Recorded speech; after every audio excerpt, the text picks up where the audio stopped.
podcast is a member of WildGamesProductions.com and D20Radio.com.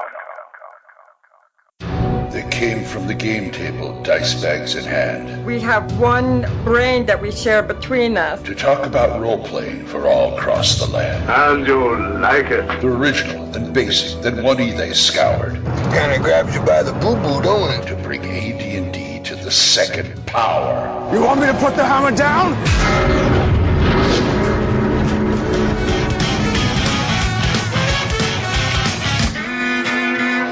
Welcome to THACO's Hammer, the best damn AD&D 2nd edition podcast ever.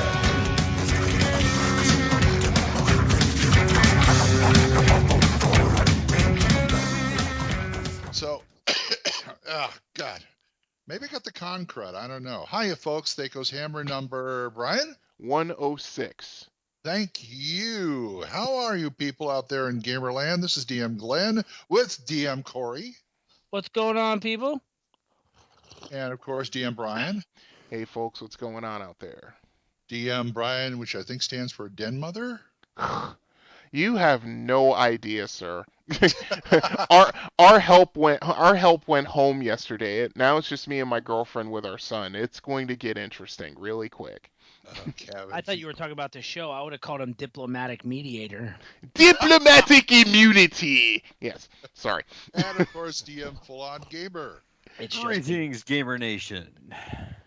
I'm about to be deployed. Goodbye. Yeah, okay. That too. Yes. So let us move on to the first portion of the show, which is hits and crits.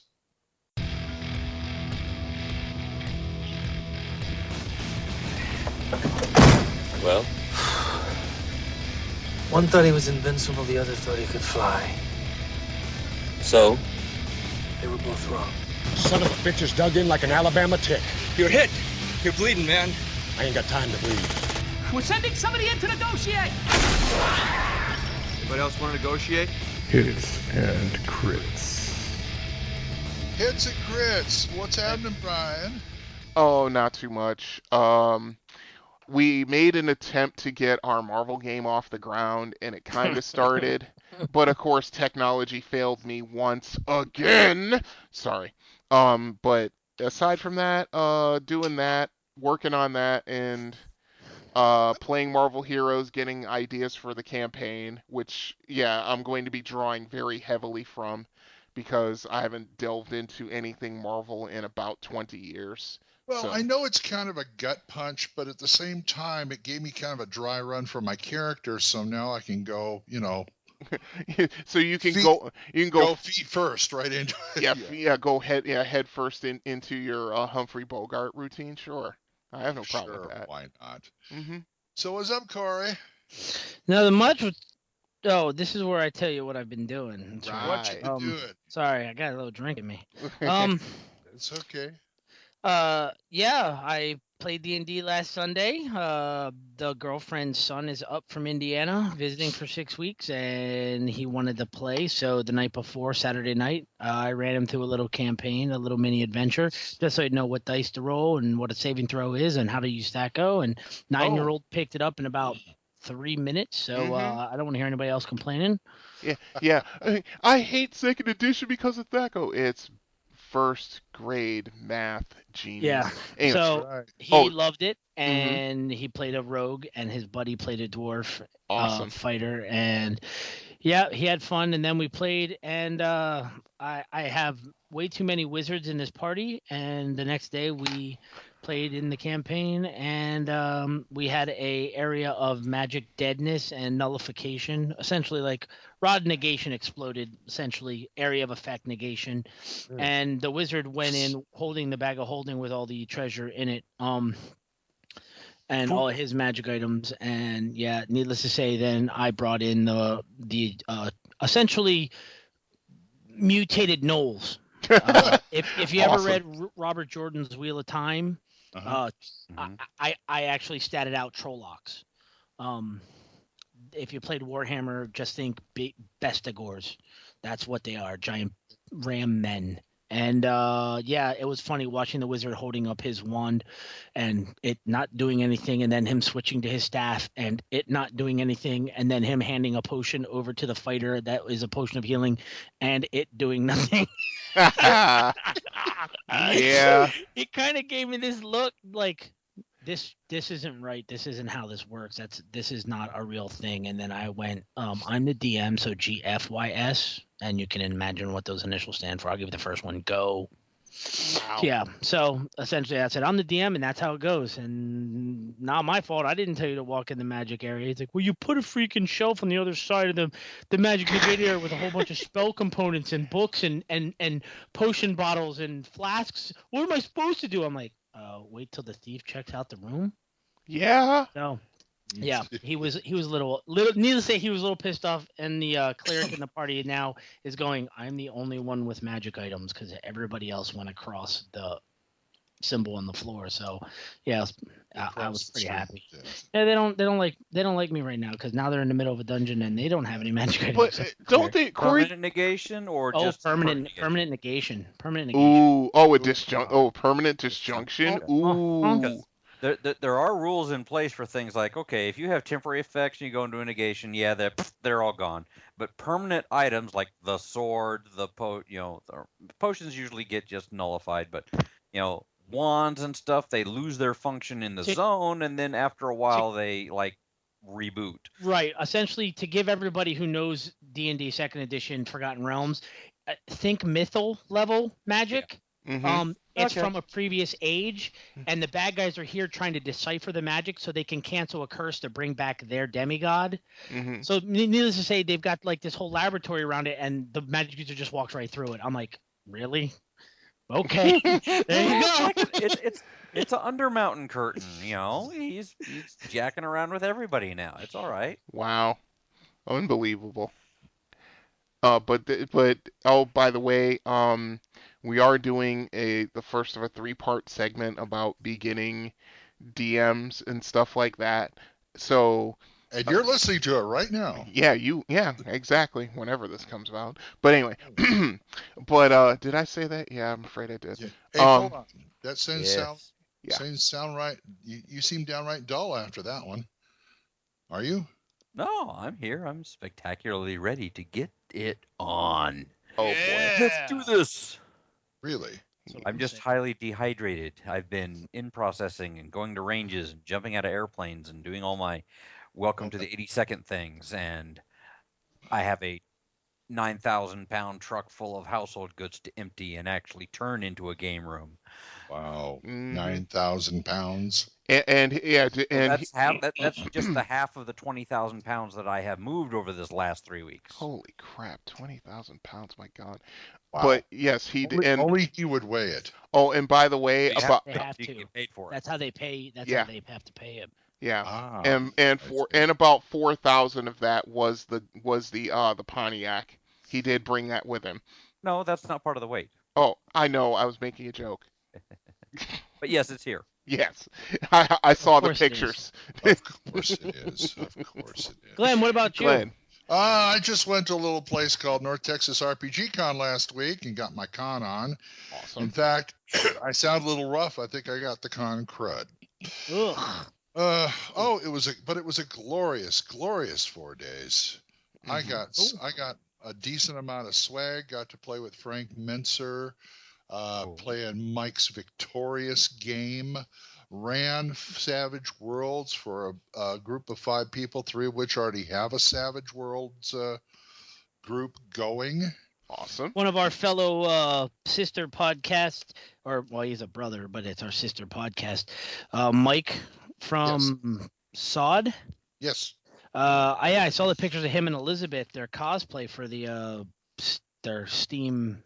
Victorious, yes. Yeah, Victorious. Yeah, that's really cool. They came in costume to DM. That's epic. They do it every time they play Victorious. They come in that costume.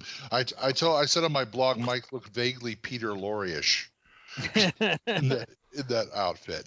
And I want to say hi to Jeff Messina, who was in my Savage Worlds game. Hi, we will be in touch soon, whenever this comes out. thank you for Bad Mike and Mike Battalato and Doug Ria, the two guys who put it on every year.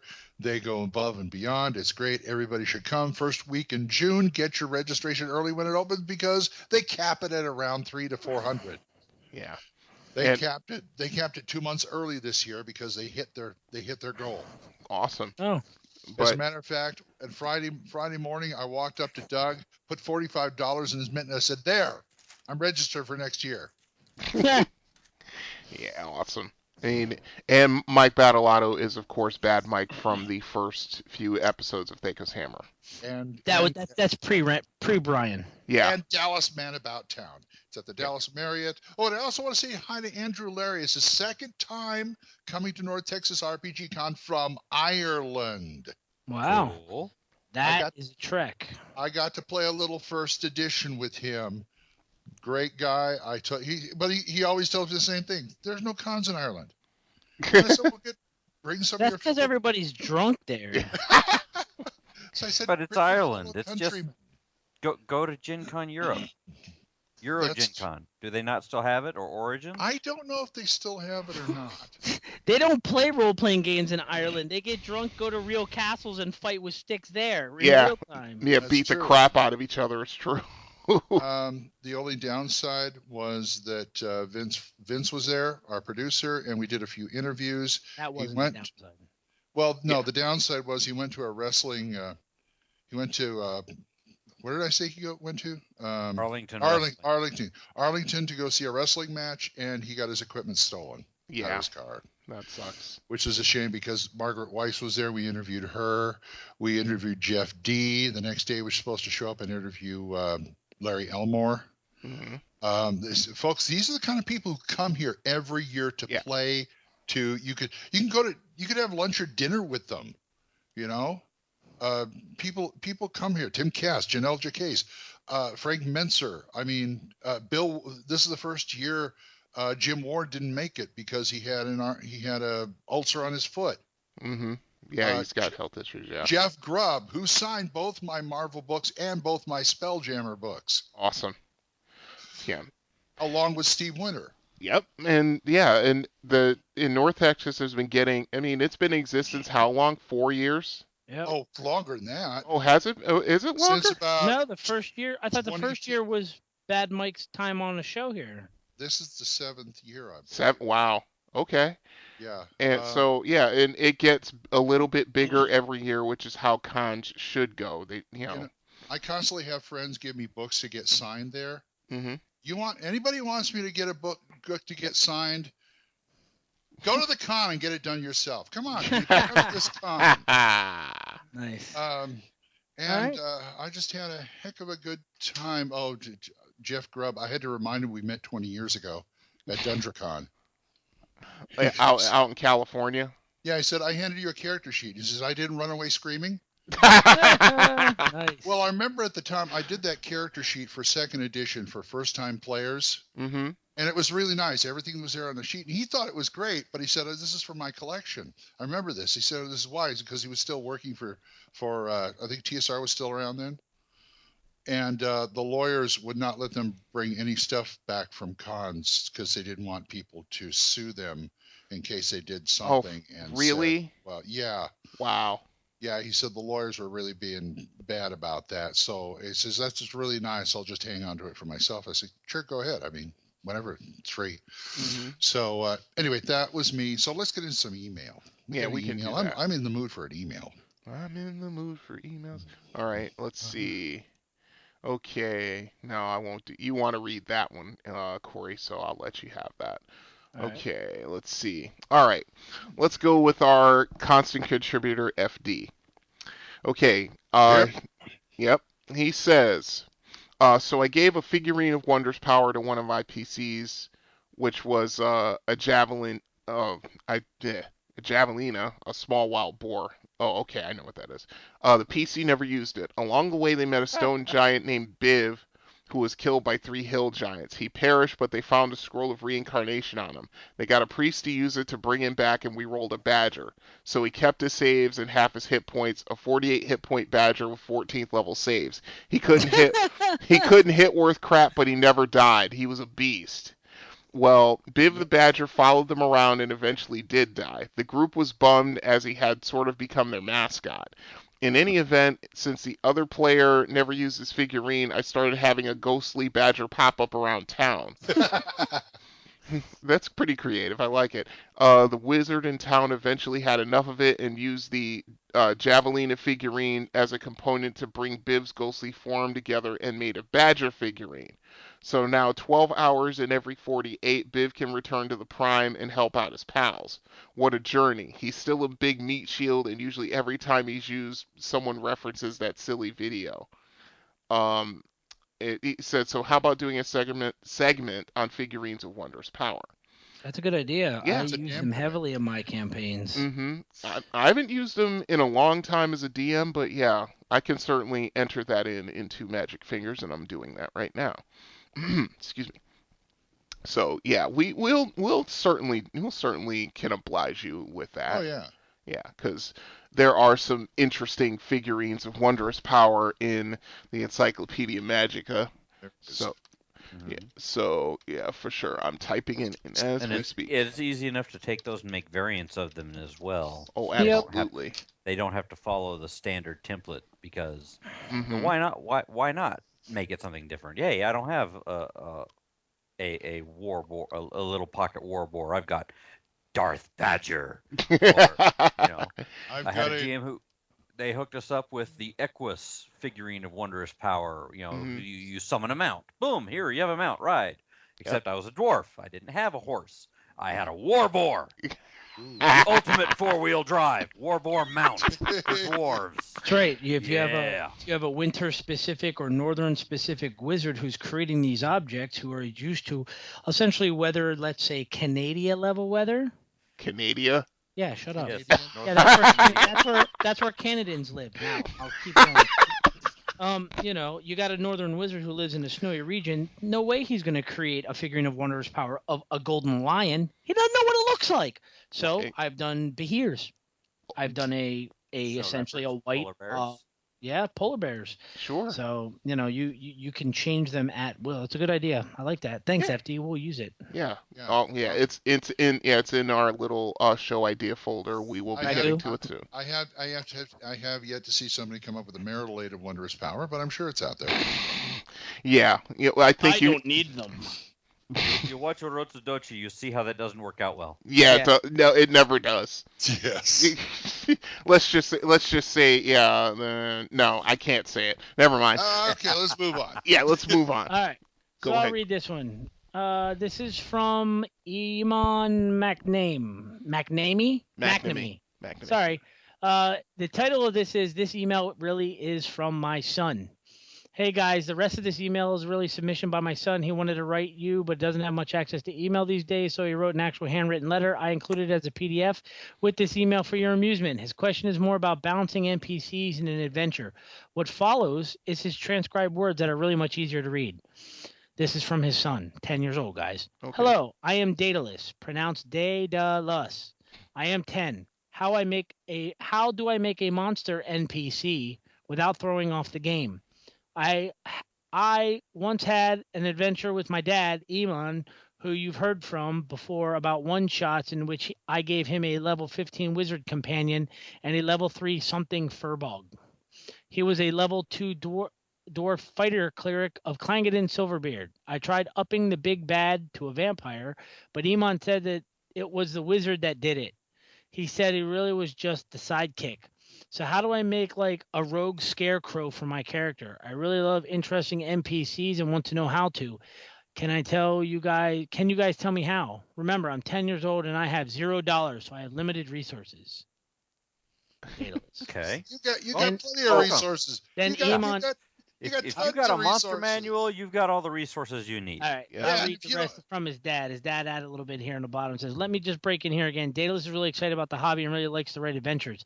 I think some of his challenges are that he'll write these really neat adventures out, but he wants to put cool monsters in them, and he throws in high-level NPCs to try to counterbalance the lethality of his ideas. In the example above, he really wanted my dwarf character to face a vampire, so he made sure a wizard was on hand who could throw a 66 fireball off the first round.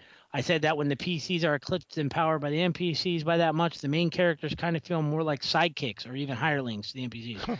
I gave him my own advice, but he views you all as the true sages of all things AD&D, so my advice is going to be shoved to the side until he hears from you. P.S. Yeah, he said rogue scarecrow. Apparently he means more like a minor sentient golem of some kind that he has levels of a thief.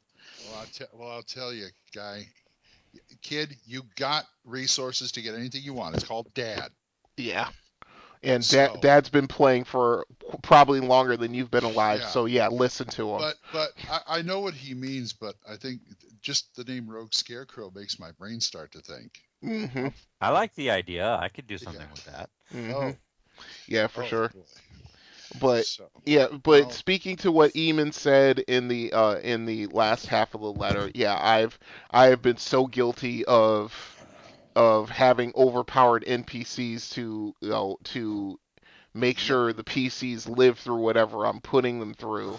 Yeah, I've been so guilty of it, it's ridiculous. So once you start worrying about stuff like that, it's time to take a step back, I think. Yeah, for sure. If you're worried about putting powerful NPCs just so the players can get through, you gotta just step back and go, they're supposed to deal with it.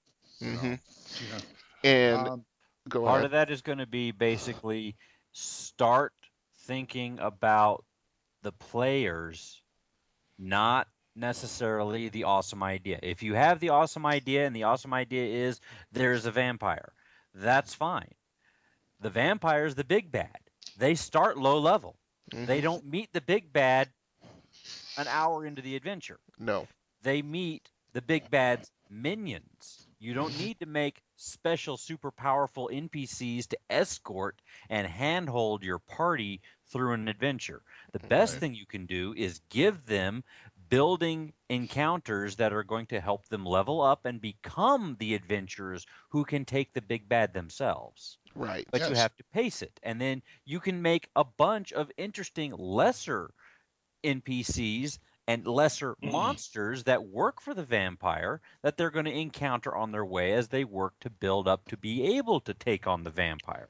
And then they can have a history of conflict with that vampire and eventually be ready to square off against him. Yep, eventually. Okay. Yeah. Go ahead.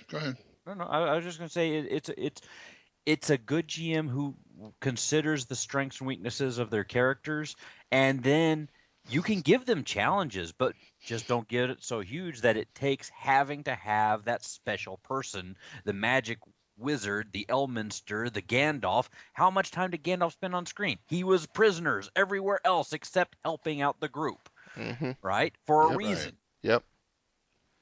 You're right. You are absolutely right. Now, as far as how does he make a character like what he's talking about? So he's talking about some kind of scarecrow golem or something like that. I've seen several of those in monster books before. Yep. And I would say look at that and see how they do it and then change it to your specifications. Add some levels of thief to it if you want. If you don't have the resource, that's what the internet's for. Yep. I just like to add my 2 cents. Go ahead. Daedalus, essentially, you want them. All the other guys are right. Essentially, you want to talk to your dad. Your dad's probably your best resource. But if you're looking to do this to where your dad doesn't know what's going on, you want something cool, surprise your dad with. You've seen Star Wars. If you haven't, I'm gonna smack your dad around. But you've seen Star Wars. How long did it take Luke Skywalker to meet Darth Vader? He didn't see him. Right? To the second movie. Yeah. Saw him for like 5 seconds. Okay. But the point is, he didn't come up against him. Yeah, until the latter. Confront him. Yeah, Right. until the last third of the second So movie. if you want a vampire to fight against your dad, you can have a vampire fight against your dad. But all the stormtroopers that Luke and Han had to fight against they worked for Darth Vader. So what you need to do, like Glenn said and what Full On said and Brian, put some monsters that your dad can fight through to get to the vampire. Now, as far as these NPCs that you're putting in, you want to do a scarecrow. Go find the monster. My suggestion to you is the monster should be the NPC. We'll call it NPC because I don't care if it's a monster, if it's a human, elf, whatever. It should be no more than 3/4 of your dad's level. Mm-hmm. Because if he's more powerful than your dad, he's not your dad's character. He's not gonna want to listen to your dad answer. There's a reason why you can't tell a police officer what to do, because you're only 10 years old. The cop's not gonna listen to you. So the same thing, that wizard's not going to listen to your dad's command. So essentially, you want to use let's say your dad's 5th level. Don't make his backup or his sidekick or NPC any higher than 3rd. Mm-hmm. Your dad's 7th level. Your dad's 15th level in your example. I wouldn't go any higher than 10th. Mm-hmm. That makes sense. Yeah. Now, you want to do a scarecrow that has rogue levels? Okay, find a scarecrow, find a golem, find something in one of the monster books. Also, which you can look into, ask your dad for the brown book that says the complete book of humanoids. There you go. You want a monster for an NPC? Splat. Use the Splat book. Yeah, the red one. Complete book of humanoids. The other thing you can use if you don't have the complete book of humanoids is use the skills and powers. The player's option skills and powers book. It lets you do the exact same thing. It makes the ability to make a monster character. Right. Yeah. He didn't specify what edition he was using. Well, wait a minute.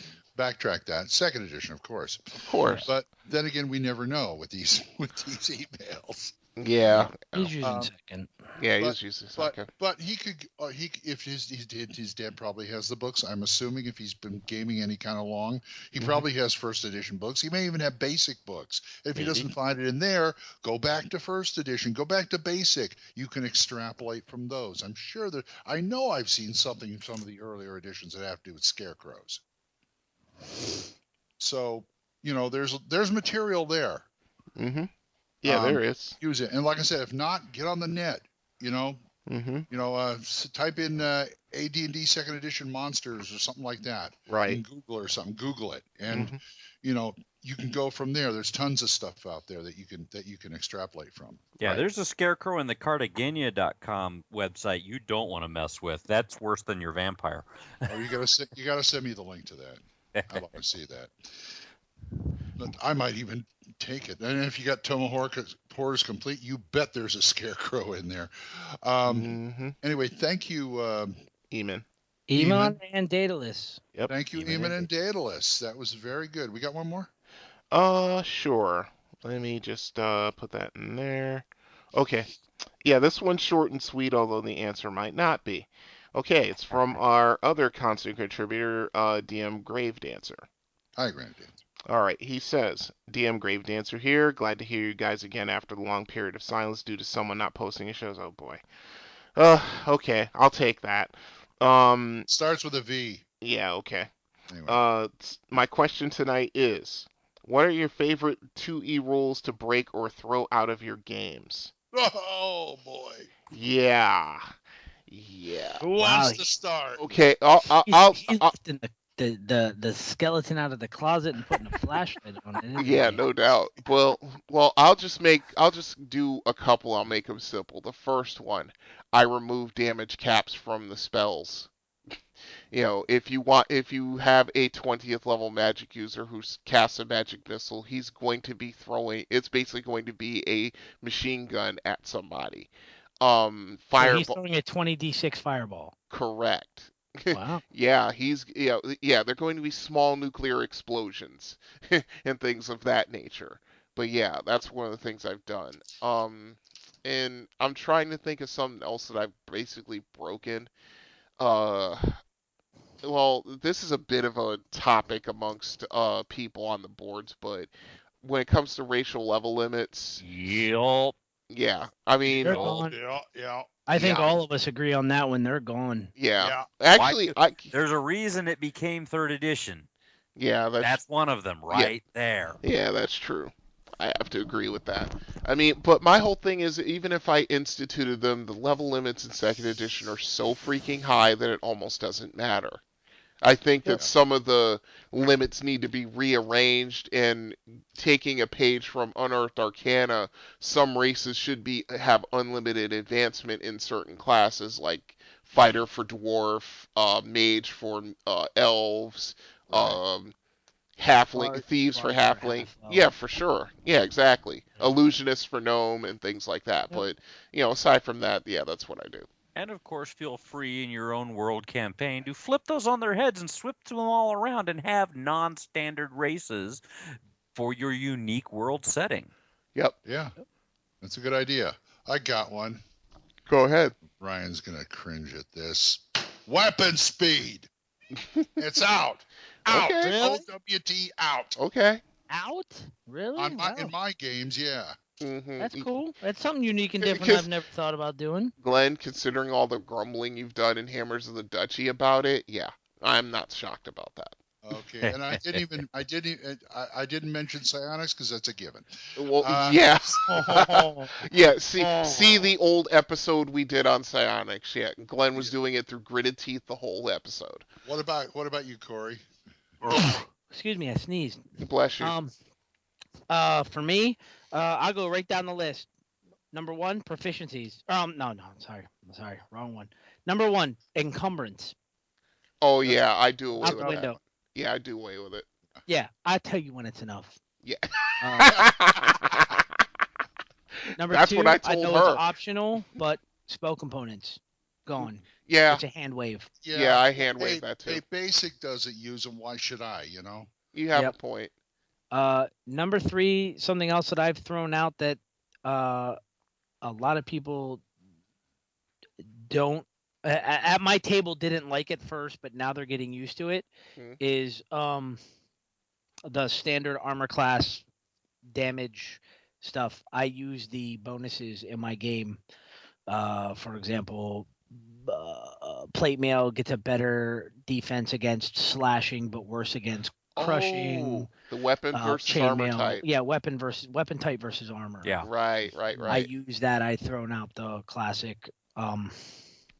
What else? Other rules. Space travel. I throw that right out the window. Notice his absence during the Spelljammer episode.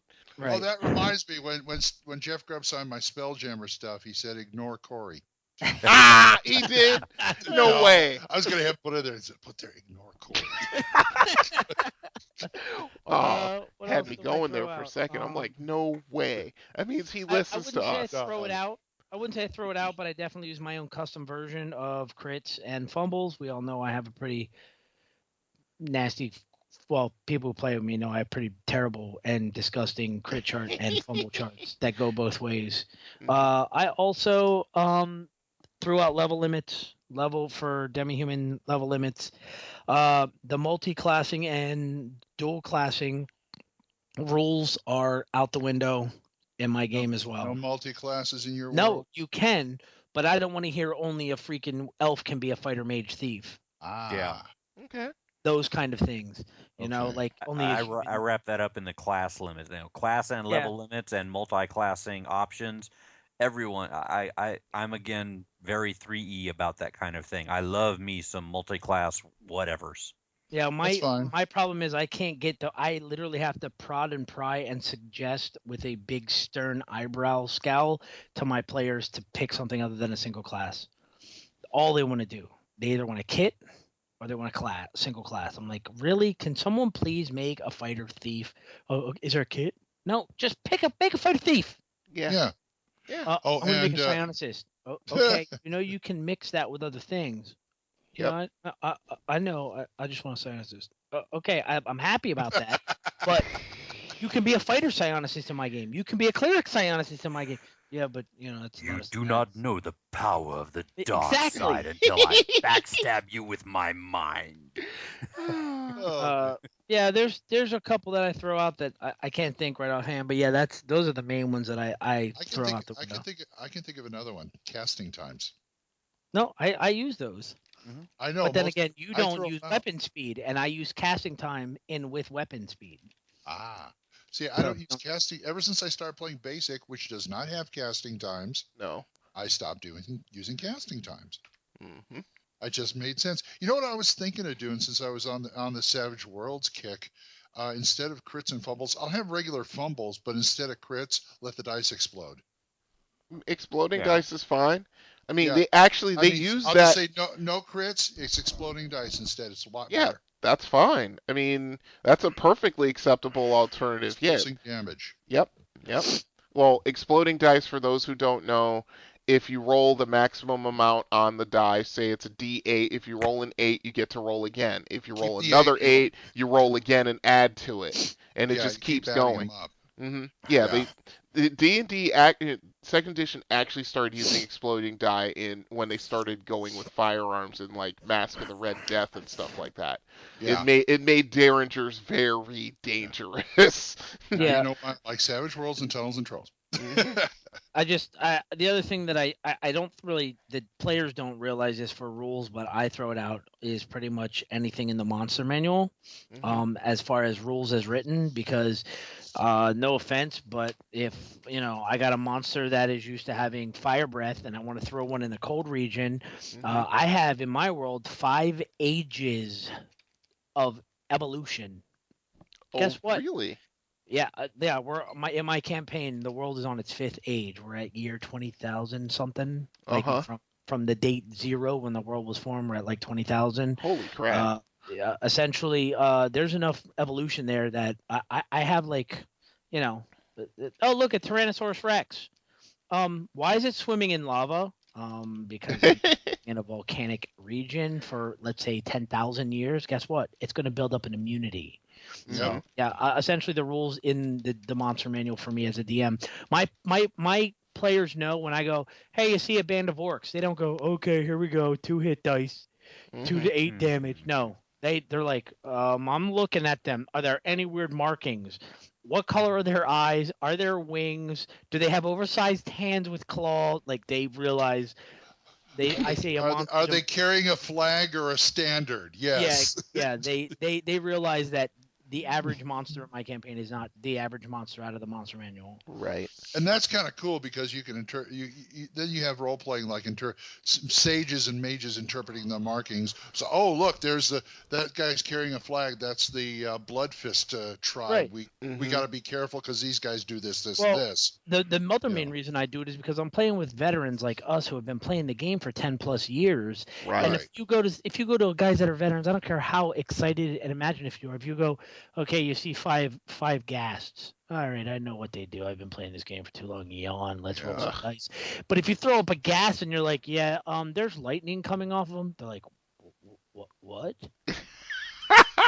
No, even veteran players are like, holy jeez, I've never seen this monster. Well, Corey, I hate to say this about your players, and I'm going to try to couch this as nicely as possible.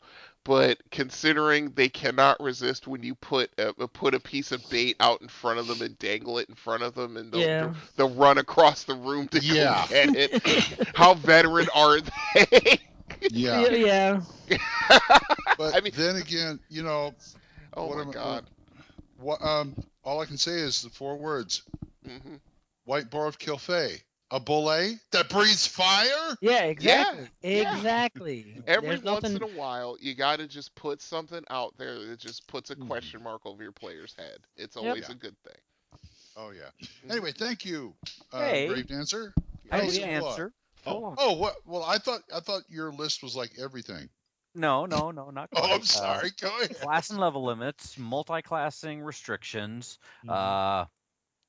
I usually believe I do not do weapon speeds. Yes, I do spell casting times. I allow multi-kits, like multiple kits. Yes, he does. Yeah, like a fighting monk myrmidon. Yes. Ooh. That is an awesome combo. Oh my God, that means I could be a 6-fingered druid and a blade singer. Wielding a wad of chromatic orbs. Did you have to go there again? I did. Sorry. And let's see. I use good hits, bad misses, modified. Actually, more what the book says or what the magazine says. Oh my to remember that it applies to other stuff as well in going Yes. both directions, so it works well, and I use it for everybody. I modify the two-weapon fighting styles because I practically do two-weapon fighting, and I know it has good and bad and intermediate options Yep. for defense, for offense, or balance, and Yep. they should reflect that, not just you suck because you have a suck a weapon in your hand, and you're gonna suck worse, and you're gonna suck bad. No. I hate that. But it's not all awesome sauce either. So, you can't get the benefits of, more powerful hits for using a weapon with two hands or Right. stuff like that. Right. But you get to hit more often. Right. And hey, net win. Let's see. What? That's the I quick also- summary of them, but I also throw out initiative per round. I throw that one out also. You have static. Essentially 4 large Per groups. account. Yes, you roll your initiative. Oh yeah. Oh for sure. initiative by essentially- groups. Yeah, I've done a combination of everything. Yep. Yeah. That's standard in 5th edition now. Oh, is it? Well, what we do is we have the one party leader in the party. We have a combat party leader, a non-combat party leader. Combat party leader actually gets a small dry erase board to get to write down everybody's initiative roll. Oh my god. And then essentially the party leader will roll a d10, I'll roll a d10, and then everybody adds their weapon speed to that d10, and that's their current attack. Oh, And it just goes. And then if you've got a longbow and you're like, damn it, she rolled a 10, I have a 17. You want quicker one? Pull out a dagger. Yeah. Yeah, for sure. That's essentially how I roll with it. Take And that D4, yeah. Yep. Exactly. yeah, I don't like the every round because no offense, if I'm on watch and you guys are sleeping and I'm on watch and I'm actively looking and you bring monsters into the camp and I roll a 10 and I'm like, oh, I totally didn't see you even though I was totally watching. Corey, And then next round, I'm like, oh, I rolled a 1. Yes. Corey, What? that's the fortunes of battle. Sorry. Right there. The initiative. That's what the initiative roll means more. Not even so much who goes first, but that's the fortunes of war, if you will. I work them around and let them go with whatever when I'm using individual initiative, I let everybody have their individual initiative roll, and if they happen perchance to change their mind of what they were planning to do between when they rolled their initiative and when they get around to their initiative, Yeah. I just let them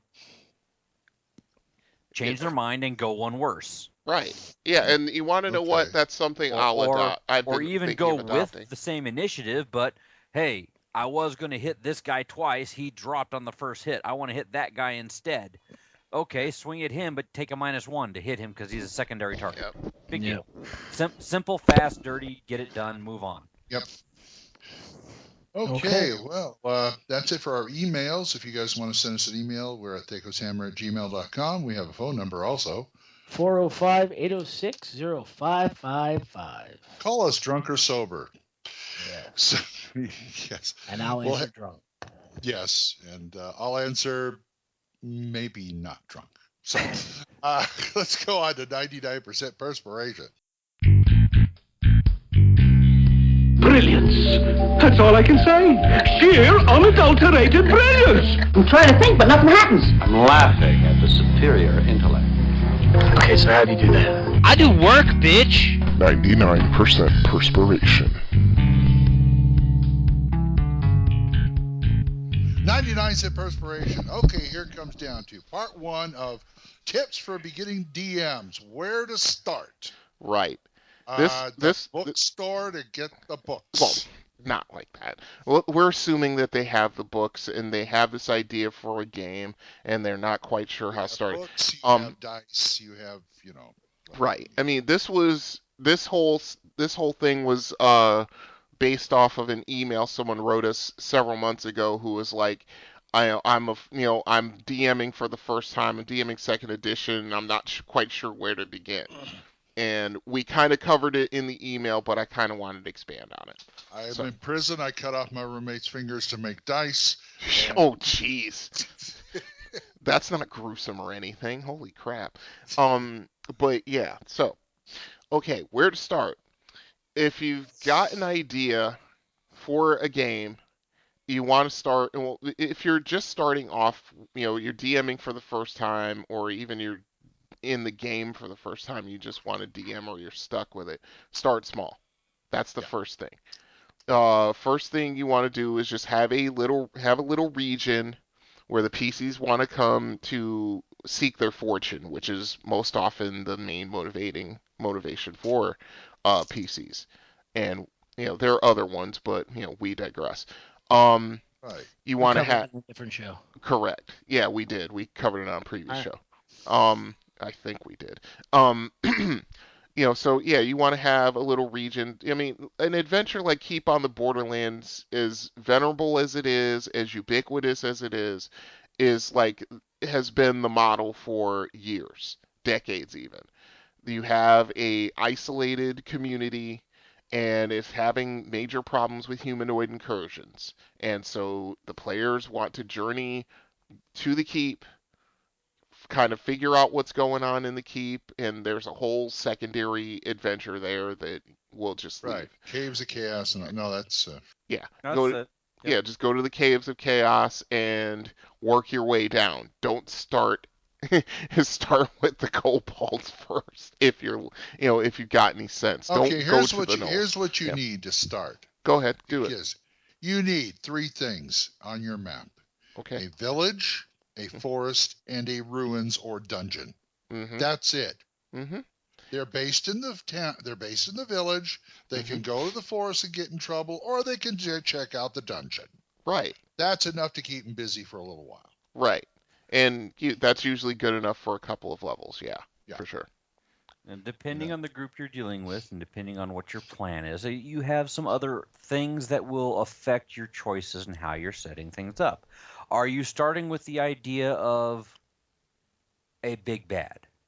Mm-hmm. You can start with the idea of a big bad and present the world around the big bad that they will lead into and why they're fighting them. Mm-hmm. Do you want to have a group of, we are this group of heroic adventurers? Okay, you start with, I have a band of heroic adventurers, heroes for hire. What are they going to go do and where are they going to go do it?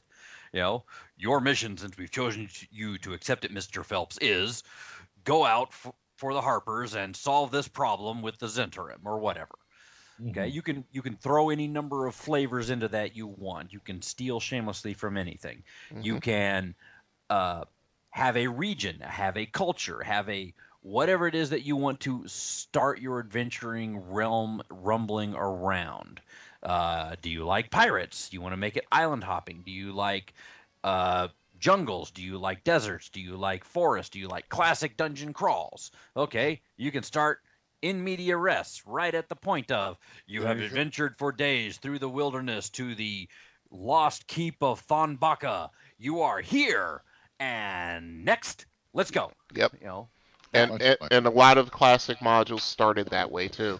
Thonbaka, is that like the uncle of Chewbacca? Actually, it was the Star Cave of the Thonbaka, which was one of the Lando Calrissian novels. Yes. Nice. I just reread that trilogy recently too. Go ahead. But I mean, and if you really, really, really have no other recourse, and again, it's the trope of tropes. Aside from the Keep on the Borderlands, it's you're in a tavern. There's a shadowy guy in the corner looking at you. At that point, the dragon steps on that half of the tavern. Let me make 2 suggestions. Before they pick up the bar waitress. Let me make up 2 suggestions for resources on the web. Okay.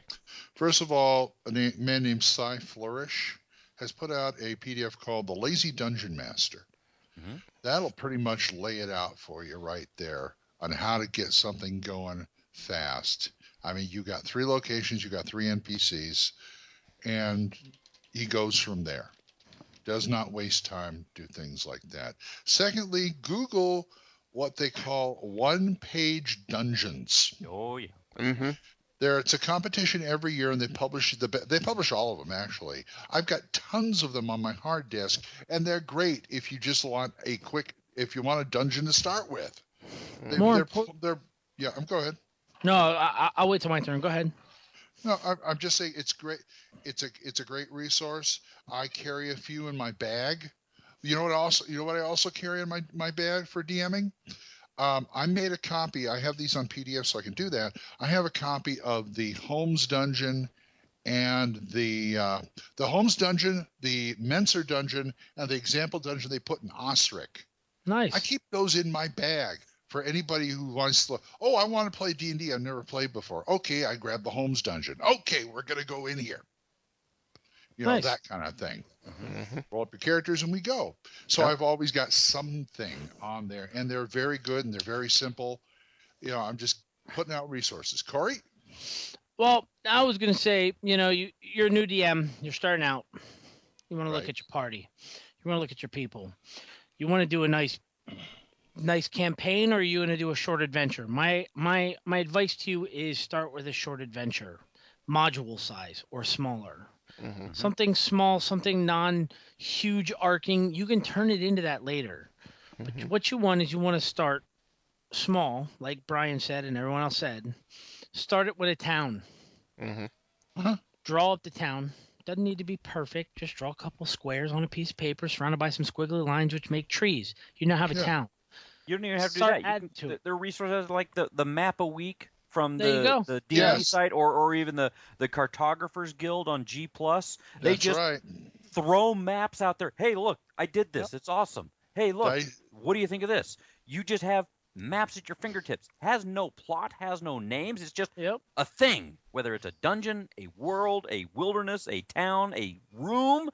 Here's a thing. Make a story to go with it. Yeah. Now, Dyson's dodecahedron. What I was saying is you got a town. You got a couple squares on a piece of paper. Or you found a map and there's a couple squares on a piece of paper. You don't have to fill out everything. I don't need to know what the middle name of the little old lady that lives in that fifth square is. And all I need to know is all you need to know as a DM is what buildings the players are going to go into. Yes, it's a little railroady, but you're a starting DM. Deal with it. So you do the tavern. Everybody knows characters go to taverns. So you do the tavern. Who's in the tavern? Well, obviously the barkeep and some waitresses. Cool. There you go.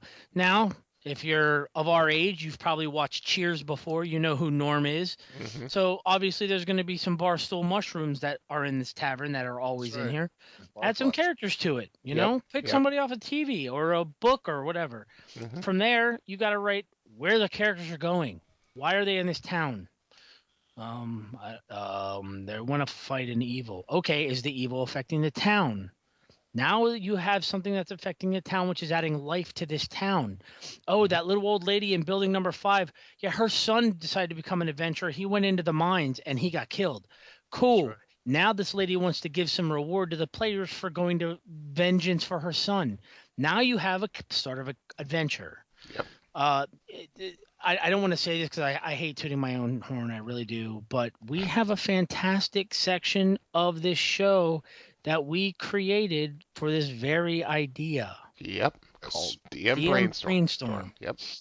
Listen to one of those. Listen to how us 4 drunken and retarded idiots put together a campaign in 20 minutes. It's not that hard. We throw crap at the wall until something sticks and makes a Pollock painting. That's what we do. And where the PCs go, don't worry about it. Exactly. Yeah, that's something you can do later, for sure. You draw a map and you draw this town, or you find a map and there's a town on the map. What's to the north of it?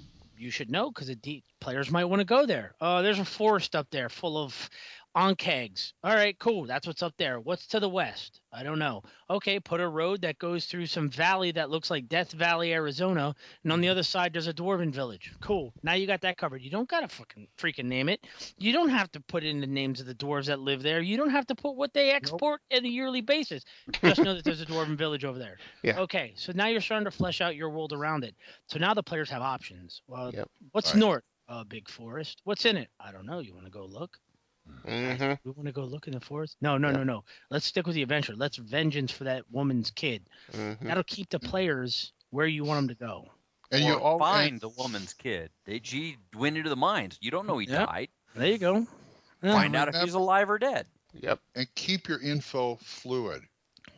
If you want to get a certain thing if you want to get a certain thing across to the PCs, and one NPC ain't gonna cut it, give it to another NPC. You got someplace you need them to go. You want them going. You never railroad, but if there's a certain plot point you want to hit, make sure you can do it in like 3 places. There's a rule of 5 that I use when I write my adventures. There's 5 reasons someone will get out of a chair and swing a sword, or cast a spell, or pick a lock, whatever. There's 5 reasons. See if I can remember them. It's love, money, vengeance, prodding, and faith. Those are the 5 reasons somebody will become an adventurer. Mm-hmm. Use one of them Right. to cause these players to do something. Yep. Okay, so we're going to go with love. Okay, so the mayor of this town that you've created, or you downloaded the map from on the internet, the mayor was in love with a woman, and she was stolen by Wizard Blackbeard Mick Dirty Taint. And now he has the woman, and for love, he's asking you all to defend and find her. Boom, you have an adventure. Done. Yep. Period. Right. One of those 5 reasons is all you need to start a campaign or an adventure. That's right. Yep. And this is what you do as DM. If they go a place where you don't have anything for it, like we're showing, make it up, but you take notes. You do it like this. Okay, you guys want to go into the general store to get stuff? And this one goes, no, we're going to go to the blacksmith and see if he has any mounts. Okay, you go to the blacksmith. We talked to the blacksmith. What's his name? Lumpy Dumpy Dan. You sit there with a piece of paper or a poster. You go, Lumpy Dumpy Dan. Right there. Write it down. And he has 2 mounts but a sway back horse. You write 2 mounts but a sway back horse while you're telling this to him. So when they come back later, you got notes. Yeah. You take. So you can be consistent. Mm-hmm. The other thing I can tell starting camp DMs is, I'm guessing you've been playing for a while. I'm guessing you've been sitting on the other side of the screen and you've been wondering, wow, I really like to DM. I wonder what that's like. So you decided to DM. Your other players, obviously you've been playing with, they know you as a player. They don't know you as a DM. I'm going to tell you from experience, don't be afraid to tell your friends the word no. Absolutely. Oh, dude, I totally want to go into this town. I want to smack. I want to go see if they have magic weapons in the town. No, they don't. Oh man, are you sure? Yes. Can we continue on the campaign? Yeah, that's fine. Where do you want us to go? Well, the mines are available for you to go find this woman's son. Okay, we're gonna go rob this lady and see what she has in her house. No, there's a guard posted outside because of her suicide watch or something. The answer is no. Don't be afraid to tell your players no, because they will see how far you put into this campaign. Mm-hmm. Hey, we want to go. No, you can't. Why? You can, but currently right now there's armed guards on horseback who are watching a Gnoll invasion and keeping Gnolls out. Oh, we can handle a couple Gnolls. Yeah, there's 15 tribes that are gathering together that are thinking going on a warpath, and the guards are keeping it from starting at this town. They're going to try to go west, but the guards are there to keep you north. If you attempt to go in the woods, you're going to get killed.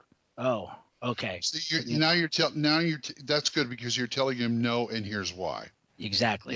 Yeah, you have to have a reason. An arbitrary no does not sit well with players. It doesn't sit well with me as a DM. No.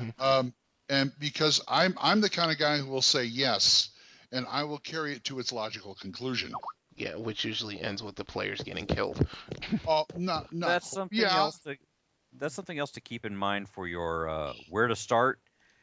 If you have things that you want to do in your game, if you have house rules, if you have concepts, if you want to use crits, if you want to do this, that, or the other, get that up front known, and what parts of it are needed to be shared to the players so they understand, hey, you're coming to my table. This is to have our game. Here is what I'm laying out for you and why. Get some of that up in there so you understand this is we're not doing an evil campaign, or we're not allowing evil at all, or I will let evil on the table, or whatever it is that you're going to do that's unique to your game, that's outside the book, that has to put your stamp on it. Uh-huh.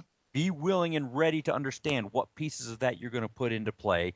Get those concepts in your head, write them down, make some notes, make some handouts, share it with the others so they understand, okay, we're doing this. This is how we're doing an ish. This is how we're doing crits. This is how we're doing proficiencies. And this is how we're, this is the weirdness of the unique world we're in. That's your world, not his world, not his world. And I can't just take the fact that everyone has played B2 or B1 and memorize the map and the module to understand. That's why, B1 is an awesome adventure, because you uniquely stock it every time. Yep. It's different for every DM. The map might be the same, and they've stolen it 17 times and put it in 28 different products, but it's different every time. It is. That's. I keep thinking of Night Below, but yeah. So, yeah. New DM, go do Night Below. Right. Right. It'll let you. Just remember, like I always say to everybody who asks me, how do I do it? The age-old acronym still stands for DMing. KISS. Keep it simple, stupid. Yep, absolutely. Yes. And there's no reason to fully flesh out a full entire freaking world if you're going to have the characters go from dungeon to blacksmith to mine. There's no reason to draw up a desert and put in dungeons in the desert if they're never going to go there. Now, if you want to do that on your own time and it's fascinating to you, knock yourself out. Mm-hmm. But for playing, that's all you need. Yeah. Right there. Yeah, Other acronym to remember is DBAD. DBAD. Yeah. Don't be a dick. Yeah. That's right. That's rule 0. That's rule According to Will both Wheaton. sides of the screen. Yep. Yeah. And I've been breaking that rule then. Well, considering the players you have, Corey, I'm not surprised. And keep it flexible, like we've been giving you examples. Keep it flexible in your head and on the table. Yeah. I mean, like I said, I've told you recently that that Savage Worlds game in Zelda, the boy had brain lock. I could see it on his face. We did something he didn't expect. He got brain lock. I had to get up and help him work him through it. Yep. You know, keep your mind open and flexible. You got the stuff right in front of you. You know, just go from there. So Roll with the punches. If they go left when you expect them to go right, suddenly the left is the right tunnel. Yep. That's right. If they didn't go to the blacksmith to get the information, guess what? The priest knows it. If they didn't go to the priest or the blacksmith, guess what? The bartender knows it. If they didn't go to the bartender, the magistrate knows it after they've been arrested for fighting in the bar after trying to rob the blacksmith. Whatever happens, they get the point. I had the whole plot given to them one time by the town drunk. So sometimes that has to happen. You know, and as a DM, you know how to do it naturally. I mean, it's here comes the cleric. He'll tell you everything you know. You know, it works out in the story. Don't do it blatant like that. Anyway, give us some feedback on this at thacoshammer@gmail.com. Yeah. And I think we should move on to It's in the Book. If we go by the book, hours would seem like days. Oh, buy the book! Buy the book! By the book? By the book. You must unlearn what you have learned. Don't go by the book. Think like a pirate. It's in the book. It's in the book. Now we schooled them.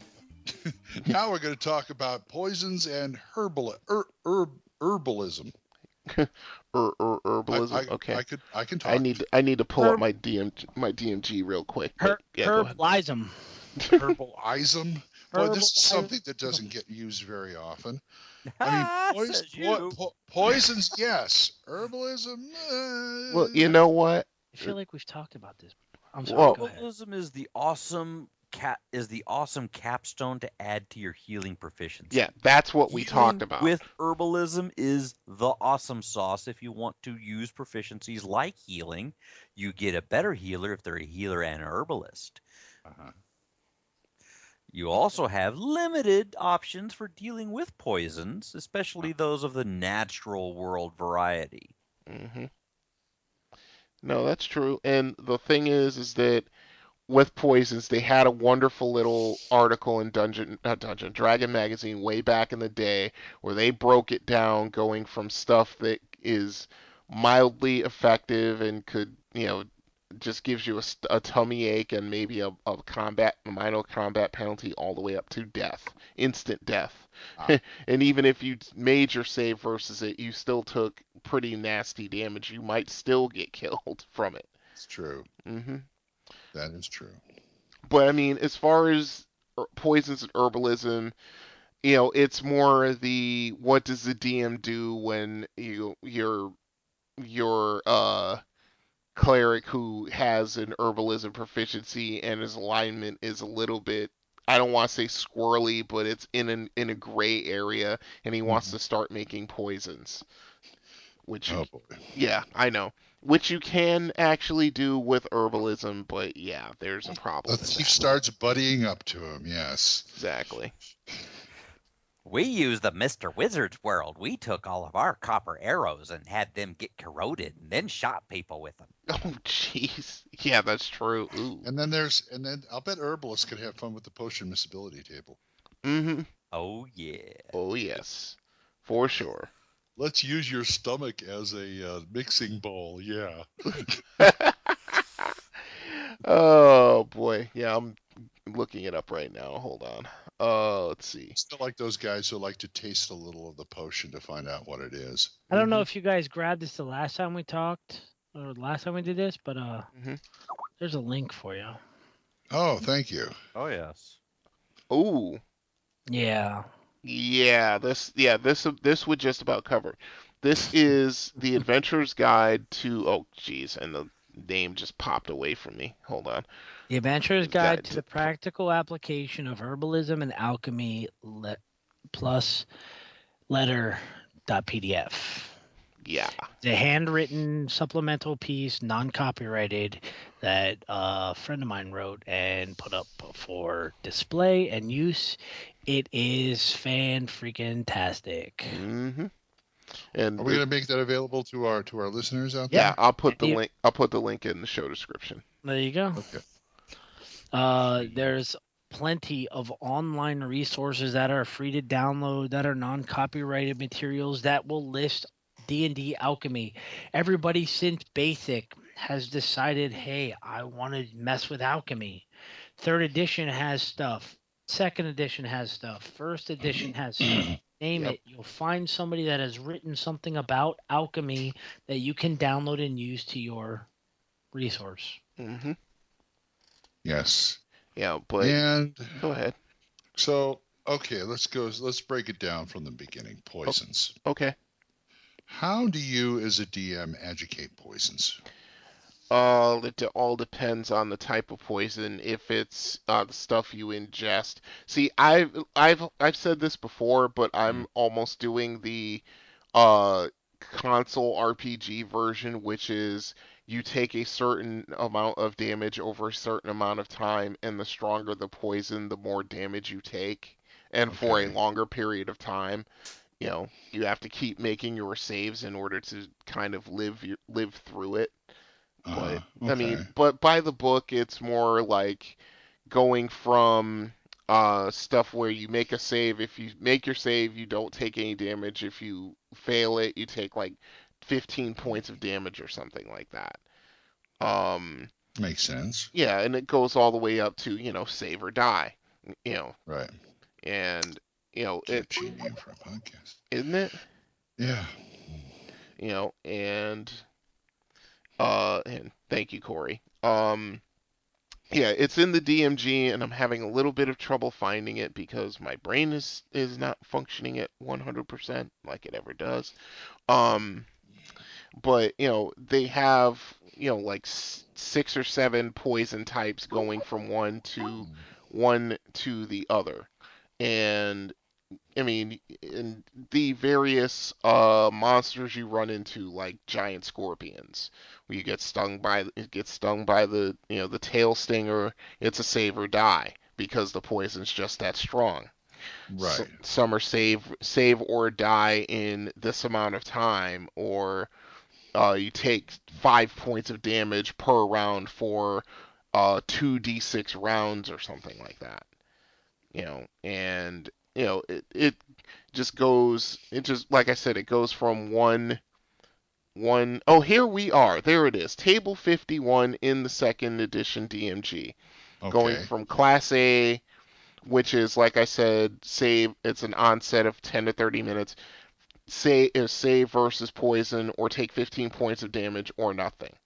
And it just keeps going from there. Okay, how about in practical use at the table? You got a thief who wants to coat his dagger or arrows with poison, say.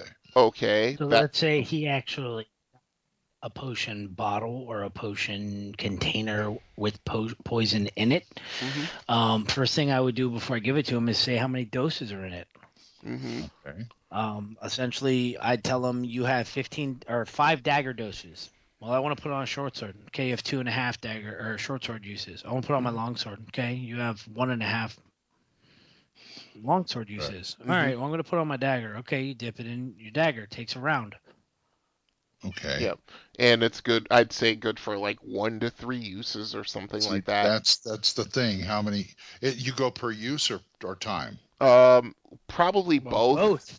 Yeah, because in combat usually, and I'm not going to argue that whole thing, but combat doesn't take very long, so he could use all 3 uses on his dagger within the space of a combat. But even modern medicine today, any medications anybody's ever been on, there's an expiration date for a reason. It loses its potency. Poisons in medieval times is no different. Correct. Okay. I agree. You're right. You're absolutely right. Okay. What about you, Paul? What about you, Full-On?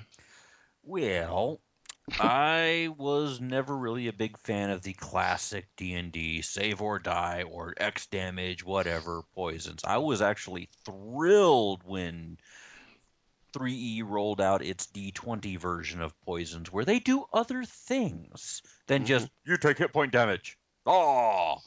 Or you die. Oh! Okay. We have poisons that are varieties of things, and I like to use the Open Gaming Guide to Poisons, which is out there and about in various worlds and available as a PDF for free. And it's bootleggable and reverse engineerable to put it back into any other edition of D&D you want, but they do things where they have, a save, and they tell you whether it is, something that you ingest, contact, inhale, injury, inject or whatever, and they have a save, and then they have their initial damage and their secondary damage, which varies depending on what it is, and they can affect things other than damage. Yes, there are some things that do damage. Yep. The others will affect stats. Yeah. Ooh. Yep. Get a poison that's derived from a mummy's wrappings boiled down. You're talking about a con damage to the con that's going to affect the stats. You're going to have a guy that's retching and racking and hacking and coughing worse than Raceland in the first book. Or dexterity, or strength, or intelligence, or wisdom, or hallucinations. That's the effect. Hallucinations. You can do whatever you want with that. Oh yeah. That's fun. That'd be fun. Initial Black Lotus extract. 3d6 Constitution for initial and 3d6 Constitution for secondary. Yikes. You end up with a 0 Constitution. Guess what? You die. Yep. Yeah. But you have that onset time where you have your initial contact of, ooh, I feel bad. This sucks. Yep. And you can play out things like, oh God, what was the name of that movie? The classic movie, there's like 7 varieties of it where the dude finds out he's been poisoned. He's going to die in 24 hours. Go solve your own murder. Yay. Oh, DOA. DOA. DOA. Okay, so you can do things like that with it. And hey, guess what? It's a magical world. You can get a cure for everything if it doesn't kill you right away. So, and if you can afford it. I do still like the things that give you damage and just do damage and maybe do more damage. Okay, we can work with that. And again, the varieties of ways to get it on you, whether it's a contact poison, something you ate, something that was stabbed into you, giant scorpion poison, probably the giant scorpion that stabbed you injected you with giant scorpion poison. Let's see what it does. And then and then you just roll with those punches and get the variety of things. Now that gives you a little bit of flexibility of not necessarily just, I'm a hit point magnet and I got points. Oh wow, the wizard got it. He sucks. Oh wow, the wizard took something that gives him hallucinations and a reduction in wisdom, and now he's going to start throwing fireballs at us. Oops. There's also there's also a certain way of playing drugs.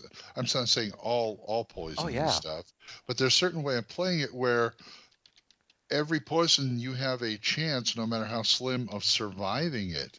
Yeah. And once you survive it, you're immune to it. Yeah. But you gotta survive it.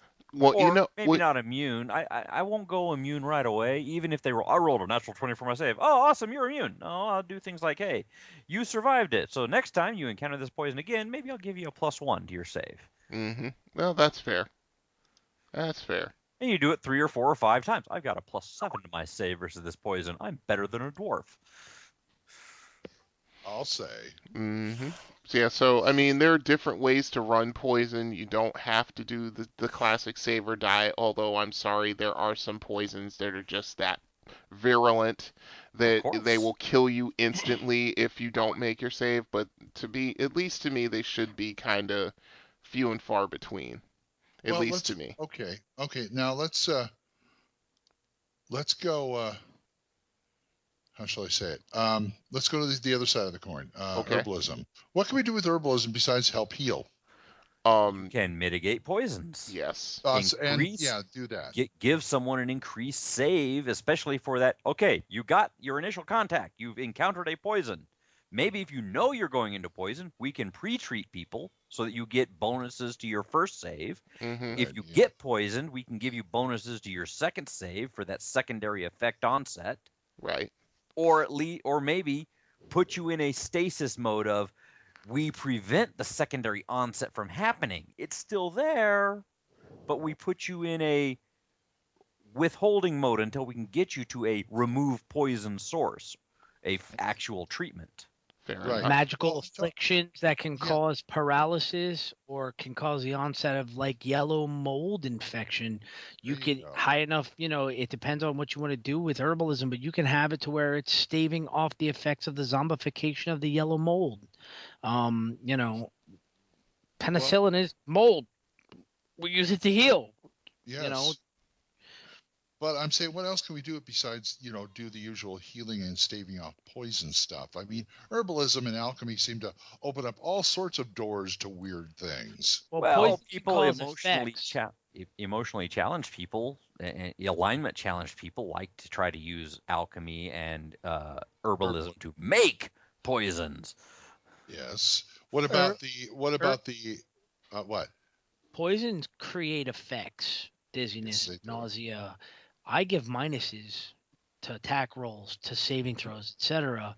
Okay. Dex rolls. You can use herbalism to cancel those effects. It doesn't heal. It cancels effects from the things. Other things you can do with herbalism. The classic love potion. You can use them defensively. Mm-hmm. Hello, Wolfsbane. Garlic. Herbalism, guys. Oh, so we're fighting Behirs. Oh, dude, they hate these pine cones that grow from a yellow pine tree that can only be... Okay, well, I'm rolling an herbalism check. I'm finding these pine cones. Okay, you have to boil them down and smear them on yourself. Okay, cool. Herbalism check. Hey, we're going into this place where these things will cause like a lethargy in you. Everyone start chewing these cocoa beans. There you go. Now, what are we, Somali? Hey. Okay, if it works, it works. Your wisdom saves, but we'll give you a +2 to your reactions or something. Look at me. I am the team captain now. Sorry, that was plus herbs plus to your Constitution coffee. You keep going to sleep on guard duty. Here, snort this white powder. Oh God! What's herbalism? I guess. Holy crap! The other thing, what I've done is, in my campaign, when you sleep a full 8 hours and get 4 hours rest, I give you your con bonus in hit points back. And they like to let herbalism's assistance to a healing proficiency maybe double that. Correct. Yeah. Okay. So the druid's gonna make a tea for everyone to drink before they go to bed. Okay, everybody drink the tea except the fighter who's on watch. Okay, great. Everybody gets double their con bonus back in hit points. Nice. He gives him this other potion. He can see things no one else can see. There you go. 6 demon bag. Hey, yeah. It's got buzz. But that's herbalism too. Anyway, herbalism. Talk to us about it. THACOshammer@gmail.com. Let's go to our last segment.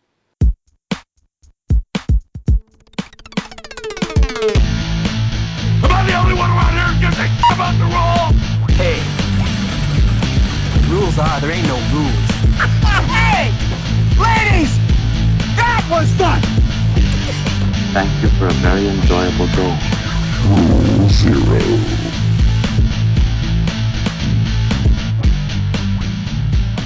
Our last segment, I have no idea what it's called, but there it is. NPC generation. What was that blacksmith's name again? What? Oh, that was Rule Zero. Sorry. Oh, sorry. Okay. I guess we're on Rule Zero, folks. Write stuff down when you're a DM. I learned that taking notes is like paramount. Yeah, for sure. Yeah. If you have trouble with NPC, there's a lot of things to help you for the NPC generation. I know it's like if I had a buck for every time I heard a DM say, I'm terrible with names, I can't come up with names. I'm the first one to say that I am. I'm horrible with them. But you're not alone. I'm just saying. There's no possible freaking way anybody in this day and age. This is not 1986, folks. This isn't 89. We have the internet. There are pathetic, but thankful from myself, but pathetic people who do nothing but create name generators on the internet. It's true. I've got so many lists of names I could go to the bathroom and use them. Glenn is right about writing it down. What I do when I'm walking into a town that I have not fleshed out, I will go on a name generator at work and just randomly hit the button and write them down, and randomly hit the button and write them down, or copy and paste them onto a Word doc. What I will do is I will have a sheet of paper behind my DM screen with a list of names. Mm-hmm. So you walk into a town. We're going to go to find a blacksmith. Ask the guy, what's the closest blacksmith? I'll look at the sheet. Hognar. There's Hognar's blacksmith down on Shield Street. Okay, so right beside the name Hognar, I'll write blacksmith in town. There you go. That way the name is used. You continue down the list. All right, what's that merchant's name? Oh, Feldnar. Yeah, that's Feldnar. He's an elf. Right on the sheet of paper beside Feldnar, elf merchant. There you go. Mm-hmm. And talking about 1985, before we had this thing called the internet and other things where you can get like PDFs and all this other stuff and names and generators. If you're going to go old school, what I did was go to the bookstore and ask for a book of baby names. Yeah, another thing I did when I was creating a name for my character because I was stuck, I just picked the phone book. Right. I flipped through the white pages, closed my eyes, put my finger down, and the first name was this, flipped through it again, put my finger down, last name was that. Oh, I also used to have a list. Oh, here's a good one. If you have an email address, look in your spam folder. Look at the names on that spam. I used to have a whole list of them. Before the internet, what I would do is I collected modules. And if any of you out there DMs that are collecting modules and you want a name list, grab a module and flip it to the back, usually where the characters are created. Yep. Let's say everybody here in this podcast is a character in the back of your module. You have Brian the fighter and Corey the assassin. Well, I'll take the first half of Brian and the last half of Corey. I'll make a new character by the name of Briary. There's a name. Boom. Take the first half of one and the last half of another. Yep. So you got Drizzt and Brunor. I'm making Driznor. That's a cool name. Done. Boom. Right. Which brings up another subject. Make sure you can pronounce and understand them. Right. Especially if it's it's okay for players, but it's really embarrassing if the DM. What was the name of that merchant again? It's Vodladafendant. Yeah. Yes. Be careful using some of the internet generators because, like, you could get the names generated for your AD&D Core Rules 2.0 name generator for an elf raiding party, and it's like QZYRX. Yeah, and exactly. That's the elf war leader for the Drow Warband. Yeah. Well, exactly. My personal recommendation, and it's one of the few OGL D20 supplements I have in my bookcase. It's a nice little book from Mongoose Publishing called Campaign NPCs. Yep. And that thing has it has not only names, we're talking Roman names, we're talking Norman names, French, English, Irish, Scottish, Japanese. There are PDFs out there that can break it down by country, first, last, all that kind of stuff. Exactly what he's talking about. And I started buying those off of Drive Through RPG because sometimes when you're wandering around in the northern reaches and and basically it's a Norse place, I need to come up with Norse names and I'm not good at them. So I'll roll it on a chart and say, oh, that's Hrothgar over there, and that's Hjordis over there, and things like that, just to give it the legitimacy that the players need to kind of sink into the game a little bit, so that they're not always thinking. Yeah, because you got to support what Glenn said about names and making sure as a DM you can pronounce them and full on added to it. I support it by telling you, if you don't come up with a name that's easy to remember and easy to say, your players will make a name for the NPC. Yep. Oh, that's Gold Fittich, or Glenn. That's Glenn Fittich of the. Okay, so we're just write that down. That's Big Glendy. Nose over there. Yeah, exactly. You will get that, and then you'll start calling them that. When I first started running games, I did a Call of Cthulhu. This is the first time it happened to me. Call of Cthulhu game where they were abroad in Scotland. And they were in this little Scottish village, and they had to talk to. They ran into I don't know if it was the town drunk, but a drunk guy outside a pub, and they asked him what his name was, and I must have sat there for a minute. Ugh, and nothing is worse than doing that. His name eventually was Louis, but. I was running through my head, and it was great because the guy was drunk anyways. What's his name? I went,